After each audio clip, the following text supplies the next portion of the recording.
شما تصور میکنید پدر و مادر این بچهش اشتباه میکنه، 100 بار اشتباه میکنه. میگن یه جوانی تو مدینه در حال نزع روح بود، روحش بالا نمیآمد، چشمش در آمده بود از کاسه، روحش بالا نمیاد، گیر کرده بود. سوال کردن، خبر به رسول الله صلی الله علیه و آله رسید که داره زجر میکشه، روحش بالا نمیاد، این طرف اون طرف. پرسجو کردن که مادرش نفرینش کرده. رفت پیش مادرش که قانعش بکنه، گفت این کاری سر من در آورده این پسر، این فرزند که من نمیتونم حلالش بکنم. دستور داد هیزم جمع کنید. هیزم آوردن، گفت آتش روشن کنید. حالا که این نه حاضر نیست که فرزندشو ببخشه، دیگه باید بسوزه دیگه، نفرین مادر. این هیزم ها برای چیه؟ بسوزونیمش دیگه.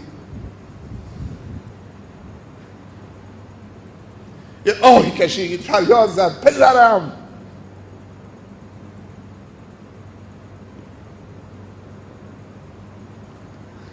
پسرشو در آغوش گرفت، حلالش کرد، روحش بالا آمد. نفرین پدر و مادر نمیشه نادیده گرفت. دعای پدر و مادرم در حق اولاد مثل دعای نبی است در حق امت. ولی ما میگیم کی میمیری؟ پیرمرد خرفتی از راحت بشین. جدی میگم. ولی نمیدونیم که یکی از کسانی که انسانو به بهشت میبرن و یکی از کسانی که انسانو جهنمی میکنن پدر و مادرن.